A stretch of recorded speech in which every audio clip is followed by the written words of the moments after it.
یقین کیوں خراب ہے؟ یقین خراب ہے کہ یقین پر محنت نہیں ہو رہی ہے، صحیح یقین بنانے کی کوئی محنت نہیں ہے، اس لیے یقین بگڑ گیا، یقین خراب ہے، یقین خراب، اعمال خراب، اعمال خراب تو حالات خراب ہیں۔ حدیث میں ہے جسم کے اندر ایک گوشت کا ٹکڑا ہے، اگر وہ صحیح ہو گیا تو پورا جسم صحیح ہوگا، اگر وہ بگڑ گیا تو پورا جسم بگڑ جائے گا۔ الا ان فی الجسد مضغۃ اذا صلحت صلح الجسد كله واذا فسدت فسد الجسد كله الا وهي القلب الا وهي القلب الا وهي القلب۔ جسم کے اندر ایک گوشت کا لوتڑا ہے، اگر وہ صحیح ہو گیا تو پورا جسم صحیح ہوگا، جسم سے نکلنے والے اعمال صحیح ہوں گے، جسم سے نکلنے والے اعمال جب صحیح ہوں گے تو حالات بھی صحیح ہوں گے۔ اگر جسم کا وہ گوشت کا ٹکڑا خراب ہو گیا تو پورا جسم بگڑ جائے گا، پھر اس جسم سے وہ اعمال نکلیں گے جو بگڑے ہوئے ہیں، اعمال جب بگڑے ہوئے خراب اعمال نکلیں گے تو حالات بھی خراب آئیں گے۔ اس لیے آج جو دل کا یقین ہے وہ بگڑ گیا، اعمال بگڑ گئے۔ انسان کا جسم ایک مشین ہے، ہمیشہ سے اعمال نکل رہے ہیں، یا اچھے اعمال نکل رہے ہیں یا برے اعمال نکل رہے ہیں۔ یقین صحیح ہوگا، ایمان صحیح ہوگا، وہ اعمال صحیح ہوں گے، پر حالات صحیح ہوں گے۔ جس کے حالات ٹھیک نہیں ہیں وہ حالات کا مقابلہ حالات سے نہ کرے، حالات خراب ہو گئے، وہ مزید چیزوں کے بڑھانے کی فکر میں ہے، مزید سود لینے کی فکر میں ہے، وہ یہ سمجھتا ہے کہ ہمارا گھر اچھا نہیں ہے، ہماری سواری اچھی نہیں ہے، ہمارے کپڑے اچھے نہیں ہیں، کھانا پینا اچھا نہیں ہے، مال کی کمی کی وجہ سے یہ حالات ہیں۔ وہاں چیزوں کی کمی کی وجہ سے حالات خراب نہیں ہیں، وہاں اعمال کی وجہ سے حالات خراب ہیں، اور اعمال یقین کی خراب ہونے کی وجہ سے جو ہے نا یہ اعمال خراب ہیں۔ یقین پر محنت کرے تو حالات اعمال صحیح ہوں گے، اعمال صحیح ہوں گے تمہارے حالات صحیح ہو جائیں گے۔ یقین پر کوئی محنت نہیں ہو رہی ہے، اعمال پر کوئی محنت نہیں ہو رہی ہے، پریشانی آ گئی، اب اس پریشانی کو کیسے ختم کریں؟ مال کے بڑھانے کے فکر میں لگ جاتے ہیں کہ اس سے ہمارے حالات صحیح ہوں گے، اس سے اللہ کی قسم کبھی حالات صحیح نہیں ہوں گے۔ درخت کے پتے جب خشک ہوں گے تو پتوں کو کھاد لگانے سے، دوائی لگانے سے وہ پتے ہرے بھرے نہیں ہوں گے، بلکہ ان کے جو جڑ ہے، وہ درخت کی جو جڑیں ہیں، وہ جڑوں کو اگر دوائی لگائیں گے، کھاد لگائیں گے تو وہ پتے ہرے بھرے ہو جائیں گے۔ ہمارے حالات خراب ہیں، حالات خراب ہیں تو اپنے اعمال کو دیکھیں، اعمال کو دیکھنے کے بعد اپنا یقین دیکھیں، یقین صحیح کریں، اعمال صحیح ہوں گے، اعمال صحیح ہوں گے تو حالات صحیح ہوں گے۔ مال کو بڑھانے کی فکر نہ کریں اور مصیبت میں پھنس جائیں گے۔ یہی محنت، اسی محنت کو دعوت کہتے ہیں، جو انبیاء علیہم الصلاۃ والتسلیمات یہ محنت لے کر آئے، لوگوں کے دلوں پر محنت کرتے تھے، یقین پر محنت کرتے تھے کہ دل کا جو رخ ہے وہ صحیح ہو جائے، دل کا یقین صحیح ہو جائے۔ یقین کی خرابی کیا ہے؟ یقین کی خرابی یہ ہے کہ کامیابی دنیا اور دنیا کی چیزوں میں نظر آ جائے۔ ایک شخص کے پاس کچھ نہ تھا، بہت بڑا گھر مل گیا، بنگلہ مل گیا، اچھی خوبصورت اور مالدار اچھے خاندان کی ایک بیوی مل گئی، بڑی گاڑی مل گئی، سواریاں مل گئی، اچھے کھانے مل گئے، اچھے کپڑے مل گئے، لوگ کیا کہیں گے؟ اس کی زندگی بن گئی۔ اور ایک شخص کے پاس بہت ساری نعمتیں تھیں، وہ نعمتیں سلب ہو گئی، بیوی چلی گئی، گاڑی چلی گئی، گھر چلا گیا، وہ اعلیٰ قسم کے کپڑے کھانے وہ سارے چلے گئے، لوگ کیا کہیں گے؟ اس کی زندگی بگڑ گئی۔ یہ غلط یقین ہے۔ کامیابی کو دنیا اور دنیا کی چیزوں میں جب نظر آئے گی، کامیابی دنیا کی چیزوں میں تو اور ناکامی بھی دنیا کی چیزوں میں نظر آئے گی، یہ یقین کی خرابی ہے۔ صحیح یقین یہ ہے کہ نہ چیزوں کے آنے سے زندگی بنے، نہ چیزوں کے جانے سے زندگی بگڑے۔ آئے تو آئے، نہ آئے تو نہ آئے، اس سے زندگی نہیں بنتی ہے۔ یقین بنائیں، اللہ جل جلالہ عما نوالہ ہر چیز کو مسخر کر دیں گے۔ سخر لکم ما فی الارض جمیعا، تمام چیزوں کو اللہ پاک مسخر کر دیں گے۔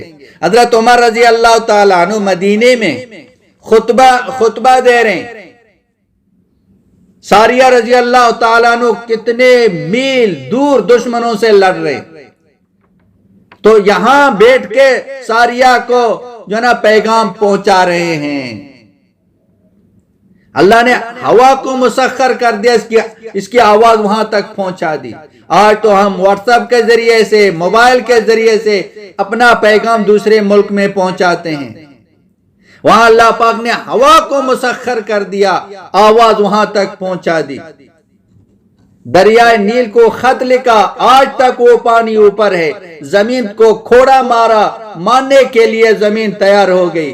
مدینے میں آگ نکلی، حضرت تمیم داری رضی اللہ تعالیٰ عنہ نے جہاں سے آگ نکلی تھی، دکا دے کر جہاں سے نکلی تھی وہاں سے داخل کر کے آگے، ہر چیز ان کے لیے مسخر تھی۔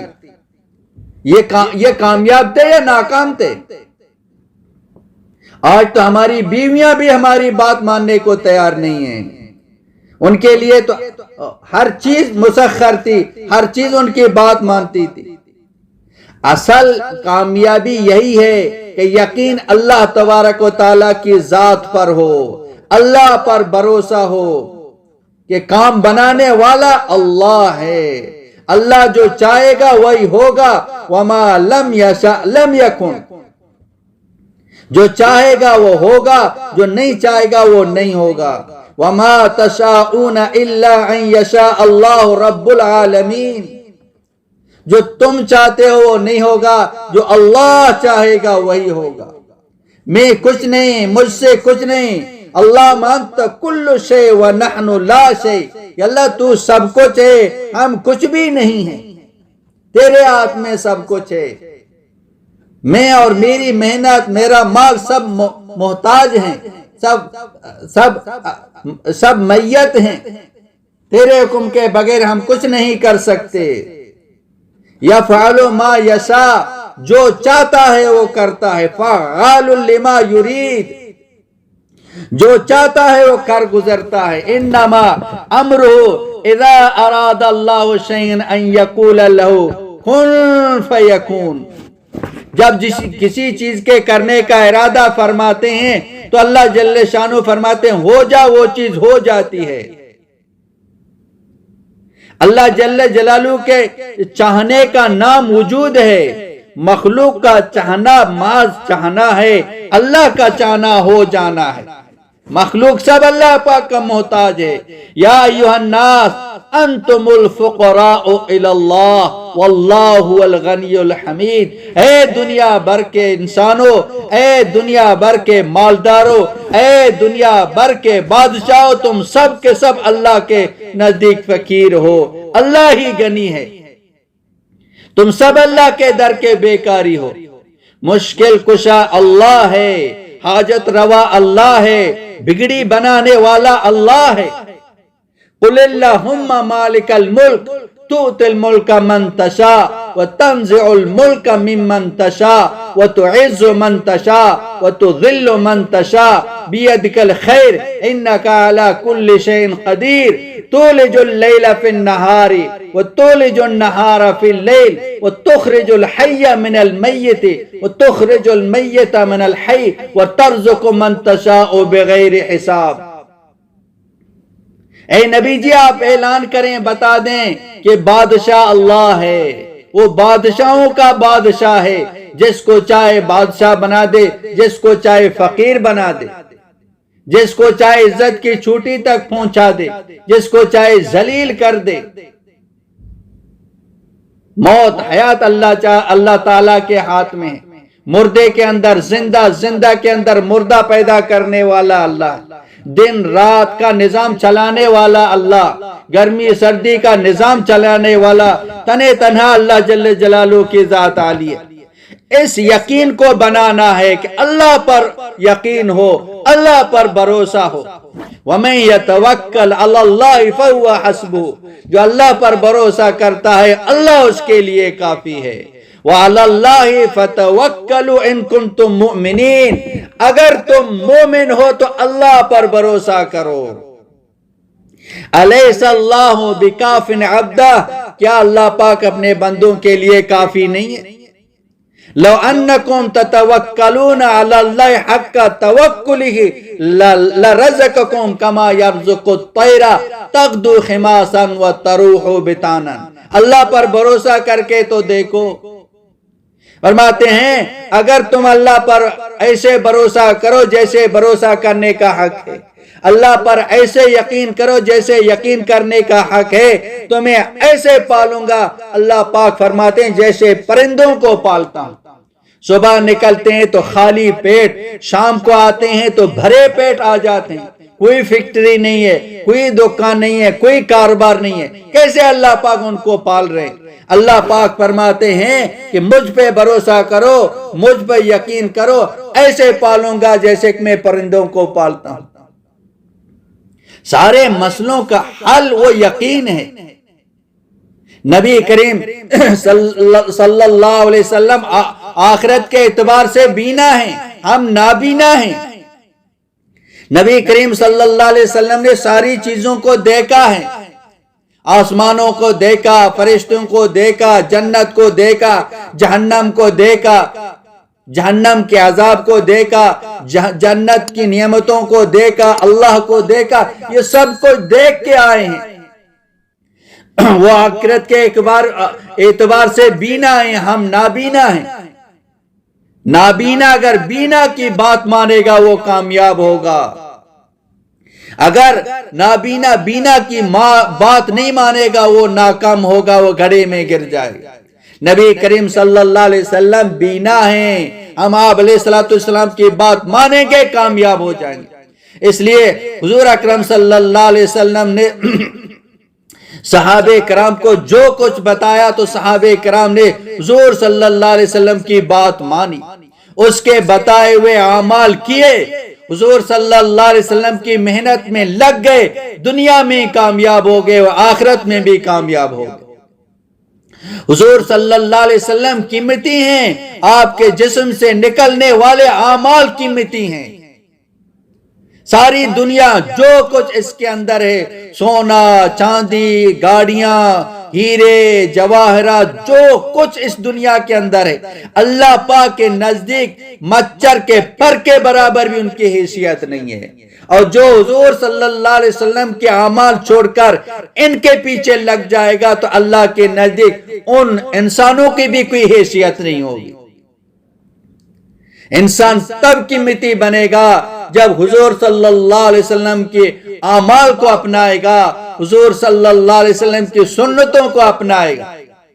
حضرت بلال رضی اللہ تعالی عنہ دنیا کے اعتبار سے اس کے پاس کچھ نہیں ہے.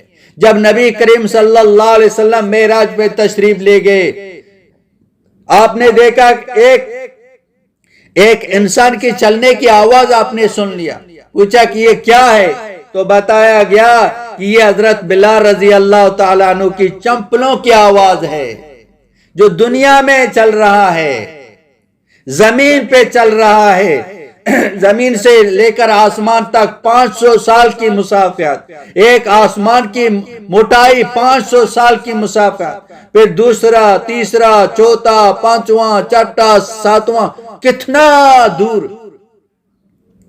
زمین پہ چل رہے ہیں. کیا عزت ہے، کیا شان ہے، کیا اکرام ہے. جنہیں ساتوں آسمان پر اس کے چمپلوں کی آواز سنائی دے رہی ہے. کیوں اتنے قیمتی بن گئے کہ اس نے نبی کریم صلی اللہ علیہ وسلم کے اعمال شروع کیے. حضرت سعد بن معاذ رضی اللہ تعالیٰ عنہ انصاری صحابی ہیں، مدینے میں تھے، مسلمان ہو گئے، صرف 5 سال کے مسلمان تھے۔ آج ہم 20 30 40 50 60 70 سال کے مسلمان ہیں، وہ صرف 5 سال کے مسلمان تھے۔ نبی کریم صلی اللہ علیہ وسلم کی گود میں انتقال ہو گیا۔ ہر صحابی کی یہی چاہت تھی کہ میری موت نبی کریم صلی اللہ علیہ وسلم کے سامنے آ جائے، اللہ کے نبی کی نگاہ میری نگاہ پر ہو، میرے چہرے پر ہو، میری روح نکل جائے، مجھے اللہ کا نبی غسل دے دے، کفن دے دے، نماز جنازہ پڑھے، قبر میں اتار دے، میرے لیے دعا کرے۔ ہر صحابی کی یہی چاہت تھی۔ حضرت عبداللہ ذوالبجادین رضی اللہ تعالیٰ عنہ انتقال ہو گئے، غسل دیا گیا، کفن دیا گیا، آپ نے نماز جنازہ پڑھی، قبر میں اپنے ہاتھوں سے اس کو اتارا، پھر اللہ کے حبیب نے دعا کی، یا اللہ زمین پر میں عبداللہ سے راضی ہوں، آسمانوں میں تو عبداللہ سے راضی ہو جا۔ کیا سعادت کی موت تھی۔ حضرت عمر رضی اللہ تعالیٰ عنہ نے جب یہ جملہ سنے تو حضرت عمر رضی اللہ تعالیٰ عنہ کی چیخ نکل گئی۔ حضرت عمر رضی اللہ تعالیٰ عنہ نے فرمایا، اے کاش کہ آج اس قبر میں اترنے والا عمر ہوتا۔ ہر صحابی کی یہی چاہت تھی۔ حضرت سعد بن معاذ رضی اللہ تعالیٰ عنہ کا سر اللہ کے نبی کی گود میں، صحابہ کرام اس کو لینا چاہتے تھے کہ آپ کے کپڑوں پر خون نہ لگ جائے، لیکن آپ نے نہیں دیا۔ اللہ کے نبی کی گود میں حضرت سعد بن معاذ رضی اللہ تعالی عنہ کی روح نکل گئی۔ اللہ کے نبی نے فرمایا کہ اہتز عرش الرحمن، اللہ کے نبی نے فرمایا آج زمین پر اتنے فرشتے اتر گئے کہ قدم رکھنے کی جگہ نہیں ہے، جلدی کرو اس کو غسل دے دو، نہیں تو فرشتہ اس کو غسل دے دیں گے۔ ام المومنین حضرت عائشہ رضی اللہ تعالیٰ عنہ فرماتی ہیں کہ میں نے اپنے حجرے میں حضرت ابو بکر، حضرت عمر، حضرت علی رضی اللہ تعالی عنہم کی رونے کی آواز سنی اس دن اس کی موت پر۔ نبی کریم سرور دو عالم صلی اللہ علیہ وسلم جب پریشان ہوتے تھے، زیادہ پریشانی کی وجہ سے داڑھی مبارک کو پکڑتے تھے۔ اس دن اللہ کے نبی نے اپنی داڑھی کو پکڑا ہوا تھا اور فرمایا اہتز عرش الرحمن، آج تو سعد کی موت کی وجہ سے اللہ کا عرش ہل گیا ہے۔ اتنے قیمتی کیوں ہو گئے؟ 5 سال کا مسلمان۔ انسان قیمتی اس وقت بنتا ہے اعمال کی وجہ سے، چیزوں کی وجہ سے وہ قیمتی نہیں بنتا ہے۔ مال دولت کی وجہ سے، چیزوں کو بڑھانے کی، چیزوں کی فکر کی وجہ سے وہ قیمتی نہیں ہوتا ہے، اعمال کی وجہ سے قیمتی ہوتا ہے۔ حضرت ابو بکر، حضرت عمر، حضرت عثمان رضی اللہ تعالیٰ عنہ تاجر تھے، کوئی ان کو نہیں پہچانتا تھا، لیکن جب حضور صلی اللہ علیہ وسلم کے اعمال میں لگ گئے تو کتنی قیمتی ہو گئے۔ ایک صحابی حضرت معاذ رضی اللہ تعالیٰ عنہ، حضرت عمر رضی اللہ تعالیٰ نے فرمایا عجزت النساء ان یلد مثل معاذ، کہ آج کے بعد قیامت تک کوئی ماں معاذ جیسا بیٹا پیدا نہیں کر سکتی ہے۔ ابو عبیدہ بن جراح رضی اللہ تعالیٰ عنہ، آپ نے فرمایا ہر امتی کا ایک امیر ہے، میری امت کا امیر ابو عبیدہ بن جراح ہے۔ یہ ملک شام کا گورنر تھا۔ اس وقت ملک شام 4-5 ملک مل کر ایک ملک تھا۔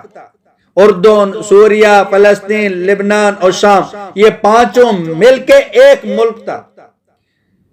نبی کریم صلی اللہ علیہ وسلم کے زمانے، نبی علیہ السلام کے بعد بھی 500 سال تک یہ ایک صوبہ تھا، 5 مل کے۔ حضرت ابو عبیدہ بن جراح رضی اللہ تعالیٰ عنہ 5 ملک جو ایک تھا ان کا گورنر تھا۔ کتنا بڑا ملک ان کا گورنر۔ حضرت عمر رضی اللہ تعالیٰ عنہ خلیفہ تھے، خیر خبر لینے کے لیے وہاں چلے گئے۔ حضرت عمر رضی اللہ تعالیٰ عنہ نے فرمایا کہ میں گورنر کا گھر دیکھنا چاہتا ہوں، میں تیرا گھر دیکھنا چاہتا ہوں۔ حضرت عمر رضی اللہ تعالیٰ عنہ فکر مند تھے کہ اتنے بڑے ملکوں کے یہ گورنر ہیں، کہیں یہ بدل نہ جائے، اس لیے وہ فکر مند رہتے تھے، خیر خبر لیتے تھے۔ تو ابو عبیدہ بن جرہ رضی اللہ تعالی عنہ نے عرض کیا کہ میرے گھر کے اندر آپ کو سوائے رونے کے اور کچھ نہیں ملے گا۔ فرمایا پھر بھی میں آپ کا گھر دیکھنا چاہتا ہوں۔ چلے گئے، دمشق سے بھی آگے چلے گئے، دور دیکھا ایک جھونپڑی ہے، کہاں لے کے جا رہا ہوں؟ اپنے گھر میں۔ گھر چلے گئے، ایک چھوٹی سی جھونپڑی ہے، دیکھا اس کے اندر نہ برتن ہے نہ بستر ہے، اور آپ کا برتن کہاں ہے، کھانا کہاں سے کھاتے ہیں؟ وہاں سے ایک پیالہ نکالا، اس کے اندر پانی تھا اور روٹیاں تھی۔ فرمایا کہ ایک میری بیوی کا انتقال ہو گیا ہے، ایک عورت ہے وہ ایک ہفتے کی روٹیاں پکا کر دیتی ہے، روٹیاں بڑی سخت ہیں، صبح اس کو پانی میں ڈالتا ہوں اور رات کو جب یہ نرم ہوتی ہیں تو میں اس کو کھاتا، یہ میرا کھانا۔ آپ کا بستر یہ جا نماز ہے، مصلی ہے، اس پر نماز بھی پڑھتا ہوں، یہاں سو جاتا ہوں۔ حضرت عمر رضی اللہ تعالیٰ عنہ رونے لگ گئے، اتنے بڑے ملک کا گورنر اور یہ اس کا حال ہے۔ فرمایا میں نے آپ کو کہا تھا کہ یہاں رونے کے سوا آپ کو کچھ نہیں ملے گا۔ صحابہ کرام بدلے نہیں، چیزوں کو دیکھ کر چیزوں کو آتے ہوئے وہ بدلے نہیں۔ عمر بن عاص رضی اللہ تعالیٰ عنہ مصر کا گورنر ہے، ملک مصر فتح ہو گیا، جو محل تھا اس محل کو دیکھنے کے لیے بھی نہیں گئے۔ فرمایا میرا حجرہ مسجد کے ساتھ بنا دو، میں یہاں رہتا ہوں۔ سلمان فارسی رضی اللہ تعالیٰ عنہ ایران کے گورنر تھے، پورا ایران کے گورنر، بدلے نہیں۔ اس کی عدالت کہاں تھی؟ ایک درخت کے نیچے سائے میں بیٹھتے تھے، لوگوں کا مسئلہ حل کرتے تھے، جہاں دھوپ آتی تھی سایہ چلا جاتا تھا، وہاں سائے میں بیٹھتا تھا۔ لوگوں نے آپ کے لیے گھر بنائیں گے، آپ گورنر ہیں، لوگوں کا مسئلہ حل کریں، میرا تو گزارا ہو رہا ہے، دنیا تو گزارے کی جگہ، گھر بنانے کی کیا ضرورت؟ بچے اس کے کپڑوں میں کھیلتے تھے، لوگ کہتے آپ کا گورنر ہے، اچھا آدمی ہے، اس کے کپڑوں کو مت کھیلو، اس کے ساتھ طرح مذاق مت کرو۔ تو حضرت سلمان فارسی رضی اللہ تعالیٰ نے فرمایا چھوڑو، کھیلنے دو، اچھے برے کا پتہ کل قیامت کے دن پتہ چلے گا کہ کون اچھا تھا اور کون برا تھا۔ یہ صحابہ کرام تھے۔ حضرت ابو عبیدہ بن جرہ رضی اللہ تعالیٰ عنہ اللہ کے راستے میں شہید ہو گئے، اس کے نائب تھے معاذ بن جبل رضی اللہ تعالیٰ، تو اس نے کہا ہے لوگو آج تمہیں ایسے شخص کا صدمہ پہنچا ہے، اب اللہ کی قسم قیامت تک ایسا امیر تمہیں نہیں ملے گا، اور دلیل دی کہ نیکیوں میں سب سے آگے، نافرمانی میں سب سے پیچھے، اور خیر کے کاموں میں سب سے آگے، مسلمانوں کی خیر خواہی میں سب سے آگے، یہ ایسے تھے، ایسے کتنی خوبیاں گنوا دی، ایسے صحابہ کرام تھے۔ حضرت عمر رضی اللہ تعالیٰ عنہ خلیفہ تھے، بہت روئے، فرمایا اب ابو عبیدہ بن جرہ رضی اللہ تعالیٰ عنہ جیسا شخص میں کہاں سے لاؤں؟ یہ اتنے قیمتی کیسے ہو گئے؟ اعمال کی وجہ سے قیمتی ہو گئے، تقوی کی وجہ سے یہ قیمتی ہو گئے۔ تقوی کی وجہ سے انسان قیمتی بن جاتا ہے، مال کی وجہ سے قیمتی نہیں بنتا ہے۔ گھروں کے اندر عزت نہیں ہے، گاڑیوں میں عزت نہیں ہے۔ کتے کو بڑے گھر میں بٹھاؤ، اس کی عزت نہیں بڑھے گی، کتے کو بڑی گاڑی میں بٹھاؤ، وہ وہی کتا ہے، کتا کتا ہی، اس کو جہاں بھی بٹھا دو۔ اگر گاڑیوں میں عزت ہوتی تو کتے کی عزت بڑھ جاتی، کپڑوں میں عزت ہوتی، گاڑیوں میں گھروں میں عزت ہوتی تو کتے کی عزت بڑھ جاتی۔ اللہ کی قسم ان چیزوں میں عزت نہیں ہے، عزت ہے تو تقوی میں ہے، اعمال میں ہے۔ حجۃ الوداع کے موقع پر حضور علیہ السلام نے فرمایا لوگو تم سب ایک اللہ کے بندے ہو، تم سب ایک ماں باپ کے اولاد ہو، ان اکرمکم عند اللہ اتقاکم، تم میں سے سب سے عزت والا اللہ پاک کے نزدیک وہی ہے جو سب سے بڑا تقوی والا ہے۔ تقوی کی وجہ سے تم عزت والے ہو، سنت کے مطابق زندگی گزارنے سے انسان قیمتی بنتا ہے، انسان کی زندگی بن جاتی ہے، اس کو عزت مل جاتی ہے۔ چیزوں کی وجہ سے انسان قیمتی نہیں بنتا ہے۔ حضرت عائشہ رضی اللہ تعالی عنہا کا گھر کتنا چھوٹا تھا، کھڑے ہوتے تو سر چھت پہ لگتا اور لیٹ جاتے تو ایک طرف کی دیوار میں پاؤں لگ جاتے، دوسرے دیوار کی طرف سر لگ جاتا، ایک چھوٹا سا گھر تھا۔ آپ علیہ السلام تہجد جب پڑھتے تھے تو اماں عائشہ رضی اللہ تعالی عنہا کی پاؤں کو ہاتھ لگاتے، پاؤں سکڑ دیتے تھے، آپ نماز پڑھتے تھے۔ ایک آدمی لیٹتا تھا، دوسرا نماز بھی نہیں پڑھ سکتا تھا۔ اللہ کے نبی کی ساری زندگی جو نا حضرت عائشہ رضی اللہ تعالیٰ نے اسی گھر میں زندگی گزار دی۔ جب اللہ کے نبی کا انتقال ہو گیا، اس دنیا میں تشریف لے گئے تو آپ علیہ السلام کی قبر مبارک اسی حجرے میں بن گئی۔ اب کتنی جگہ رہ گئی ہے؟ اسی طرح جب حضرت ابو بکر رضی اللہ تعالیٰ عنہ کا انتقال ہو گیا تو حضرت ابو بکر رضی اللہ تعالیٰ عنہ کی قبر وہ بھی اسی حجرے میں بن گئی۔ اب کتنی جگہ رہ گئی ہے؟ یہاں بھی زندگی گزار رہی ہے۔ اور حضرت عمر رضی اللہ تعالیٰ عنہ کا انتقال ہو گیا تو حضرت عمر رضی اللہ تعالیٰ عنہ کی قبر بھی اسی حجرے میں بن گئی۔ پھر آپ رضی اللہ تعالیٰ عنہ وہ نکل گئے۔ لوگوں نے کہا اب تو نکلنا ہی پڑے گا کیونکہ ابھی جگہ نہیں ہے، 3 قبریں بن گئی۔ بولا اس لیے نہیں نکل گئی کہ جگہ نہیں ہے، اب بھی میرا گزارا ہو سکتا ہے، اب بھی میں گزارا کروں گی، گزارا کرنے کی جگہ یہ دنیا، میں اس لیے نکل گئی۔ پہلا تو میرا شوہر تھا، میرا والد تھا، اب ایک نامحرم کی قبر آ گئی۔ نامحرم قبر کی وجہ سے میں یہاں سے نکل گئی۔ کیا زندگی تھی! ایک جوڑا کپڑا ہدیہ میں مل گیا۔ مدینے کی ساری عورتوں نے ایک جوڑے کپڑے سے شادی کی، ایک روایت میں 250 عورتوں نے شادی کی۔ لے کے جاتے تھے، 2-3 دن پہن کے جو نا وہ کپڑا پھر واپس کرتے تھے۔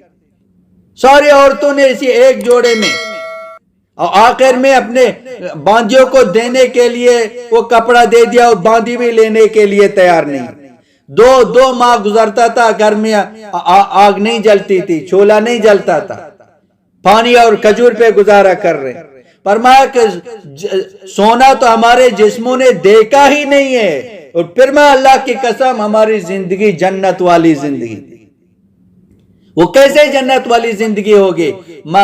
من عمل صالحا من ذکر او انثى وهو مؤمن فلنحيينه حیاتا طیبہ، یہ اللہ پاک کا وعدہ ہے۔ او مرد ہو یا عورت ہو، جب اللہ کو راضی کرتے ہوں، ایمان والے ہوں، اچھے اعمال والے ہوں، اللہ کا وعدہ ہے کہ دنیا کے اندر اس کو راحت والی، چین والی، عزت والی، سکون والی، برکت والی زندگی دے دیں گے۔ ان کے اعمال اچھے تھے، ان کا یقین اچھا تھا، وہ بڑے تقوی والے تھے، دنیا کے اعتبار سے کچھ بھی نہیں ہے، کہ ہم تو جنت والی زندگی گزار رہے ہیں۔ کامیابی بنانے والا، ناکام کرنے والا اللہ پاک ہے، یہ اللہ کا فیصلہ ہے۔ جو دین کے مطابق زندگی گزارے گا وہ کامیاب، جو دین کے مطابق زندگی نہیں گزارے گا وہ ناکام ہو۔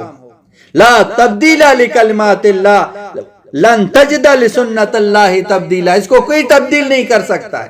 جس کو کامیاب ہونا ہے وہ دین کے مطابق زندگی گزارے، ورنہ ناکام ہوگا۔ لقد من اللہ علی المؤمنین اذ بعث فیہم رسولا من انفسہم یتلو علیہم آیاتہ ویزکیہم ویعلمہم الکتاب والحکمہ وَإِن كَانُوا مِن قَبْلُ لَفِي ضَلَالٍ مُبِينٍ۔ اللہ پاک نے مومنوں پر احسان کیا کہ ان میں سے ایک رسول کو بھیجا، انہوں نے محنت کی، دین سکھایا، سنتیں سکھائی، علم سکھایا۔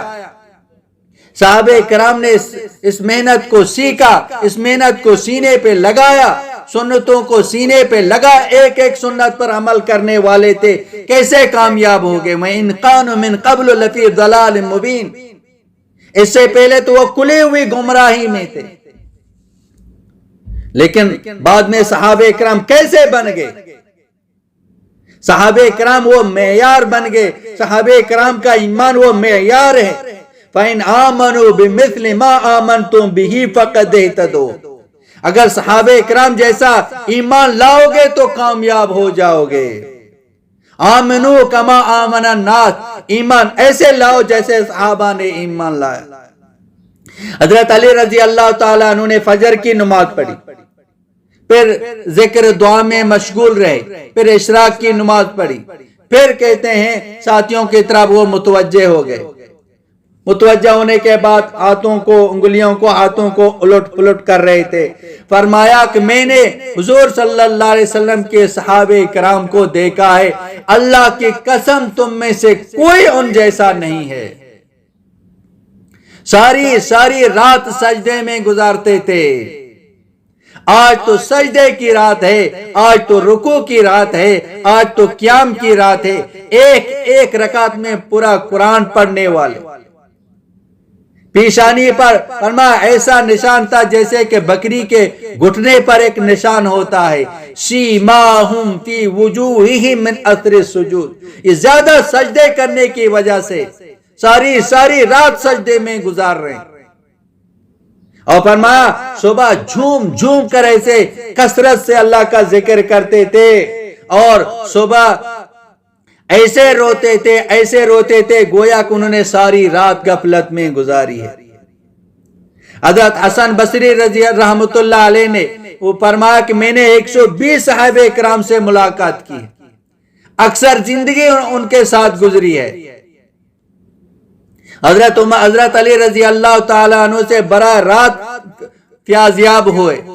فرمایا میں نے کسی صحابی کو بھی آخرت کے بارے میں غفلت میں نہیں پایا، کسی صحابی کو میں نے دنیا کے بارے میں فکر مند نہیں پایا۔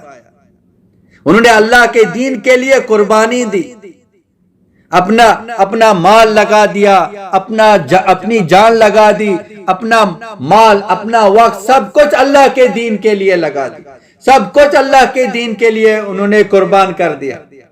حضرت انس بن نضر رضی اللہ تعالیٰ عنہ جب احد میں صحابہ کرام کے قدم اکھڑ گئے تو حضرت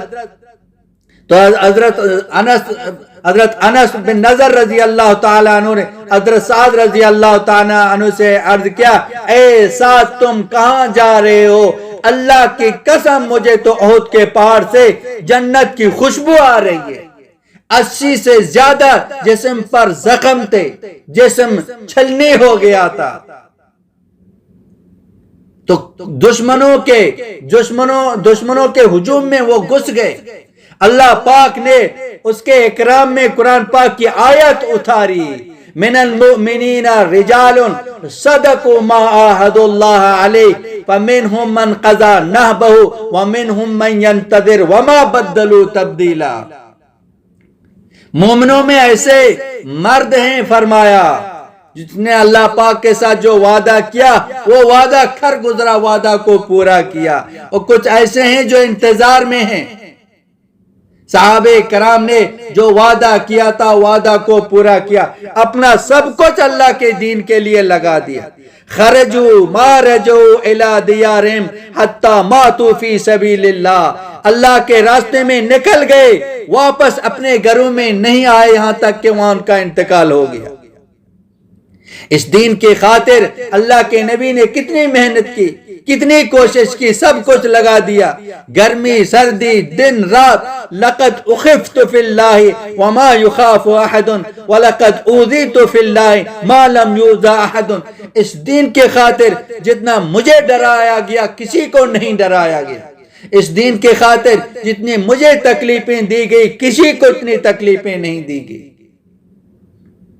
آج یہ دین ہے میرے محترم بھائیو دوستو، یہ دین مٹ رہا ہے۔ اللہ پاک نے یہ عظیم کام ہمارے ذمے میں لگایا۔ آپ نے فرمایا یا ایھا الناس ان اللہ یقول لکم مروا بالمعروف ونہوا عن المنکر قبل ان تدعونی فلا اجیب لکم وتسألونی فلا اعطیکم وتستنصرونی فلا انصرکم۔ اے لوگو، اللہ پاک تمہیں فرماتے ہیں کہ امر بالمعروف اور نہی عن المنکر کرو، نیکیوں کی طرف بلاؤ، برائیوں سے روکو، دعوت کا کام کرو، اس سے پہلے کہ تم دعا کرو کہ میں تمہاری دعاؤں کو قبول نہ کروں۔ امر بالمعروف نہی عن المنکر نہیں کرو گے، نیکیوں کی طرف نہیں بلاؤ گے، برائیوں سے نہیں روکو گے، اللہ پاک فرماتے ہیں دعا کرو گے تو دعاؤں کو قبول نہیں کروں گا، جو مانگو گے وہ نہیں دوں گا، مدد چاہو گے میں تمہاری مدد نہیں کروں گا۔ یہ ثواب کا کام نہیں ہے، یہ ذمہ دار ثواب تو بہت بڑا ثواب ملے گا، اجر عظیم ملے گا، لیکن یہ اللہ نے ذمے میں لگا۔ آج دعائیں کیوں قبول نہیں ہو رہی ہیں؟ جو مانگتے ہیں کیوں نہیں مل رہا ہے؟ اللہ کی مدد کیوں نہیں آ رہی ہے؟ کہ ہم نے دین کے کام کو چھوڑ دیا، امر بالمعروف اور نہی عن المنکر کو چھوڑ دیا۔ آپ نے فرمایا الا انکم بینۃ من ربکم ما لم تظہر فیکم سکرتان، سکرۃ الجہل و سکرۃ حب العیش وانتم تأمرون بالمعروف وتنہون عن المنکر وتجاہدون فی سبیل اللہ۔ آپ نے فرمایا میں تم کو ایسے واضح دلیل پر چھوڑ کے جا رہا ہوں، جس طرح پر محنت کی، ایمان بن گیا، یقین بن گیا، دنیا کی محبت، چیزوں کا یقین دل کے اندر نکل گیا۔ اگر اس پر ہو اور تمہارے اوپر دو نشہ ظاہر نہ ہو، ایک جہالت کا نشہ، اللہ سے غافل، آخرت سے غافل ہے، آخرت کا کوئی علم نہیں ہے، اللہ کا علم نہیں ہے، اللہ کو پہچانتے نہیں ہیں، اور جب یہ نشہ یا دنیا کی محبت، یہ نشہ تمہارے اوپر ظاہر نہیں ہوگا، تم کامیاب ہے۔ امر بالمعروف تم کرو گے، نہی عن المنکر کرو گے، اللہ کے راستے میں جہاد کرو گے، اللہ کے راستے میں جد و جہد کرو گے، تم کامیاب ہو جاؤ گے۔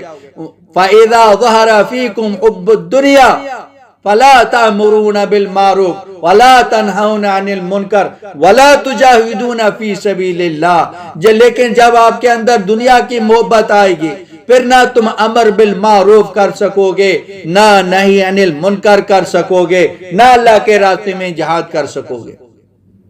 لیکن اگر دنیا کی محبت آ گئی، جس نے امر بالمعروف نہی عن المنکر کو چھوڑ دیا، اللہ کے دین کے کام چھوڑ دیا، اس وقت جو دین کا کام کرے گا، القائلون یومئذ بالکتاب والسنہ کالسابقین الاولین من المہاجرین والانصار۔ لیکن اس حال میں جو دین کا کام کرے گا، قرآن حدیث کو لے کے جو نا لوگوں کے پاس جائے گا، لوگوں کو اللہ کی طرف بلائے گا، دین کی طرف بلائے گا، امر بالمعروف نہیں عن المنکر کا کام کرے گا، فرمایا وہ ایسے ہیں جیسے کہ مہاجرین انصار میں جو سابقین تھے وہ ان کی طرح ہیں۔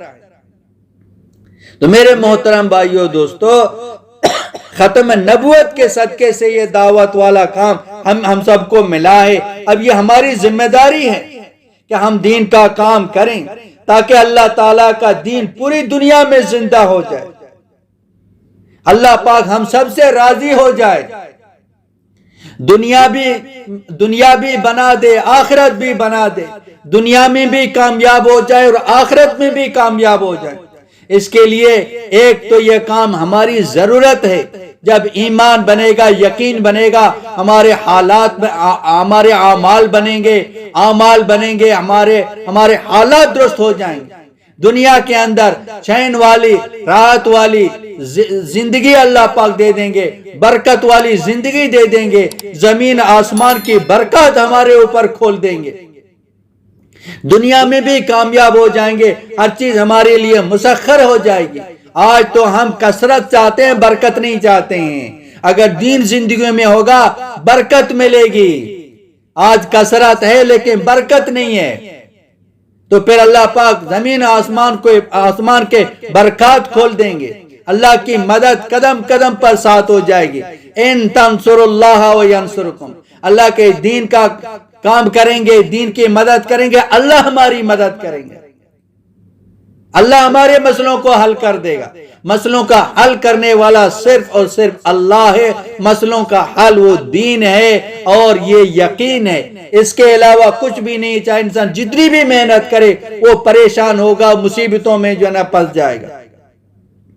حل ایک ہی ہے، اسی پر آنا ہے، ایک تو دنیا میں بھی کامیابی اور ایک تو آخرت کی بھی کامیابی، جو ہمیشہ ہمیشہ ہمیشہ کی کامیابی ہے، جو دل چاہے گا وہ مل جائے گا۔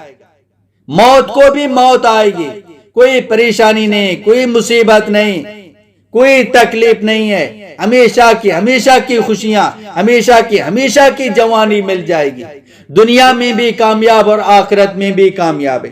تو اللہ پاک نے یہ کام ہمارے ذمے میں لگایا، دین کا کام مرد عورتوں کے ذمے میں ہے، تو اس کام کو کرنے کے لیے سب تیار ہیں انشاءاللہ۔ اللہ پاک ہم سب کو عمل کرنے کی توفیق عطا فرمائے۔ وآخر دعوانا ان الحمدللہ رب العالمین۔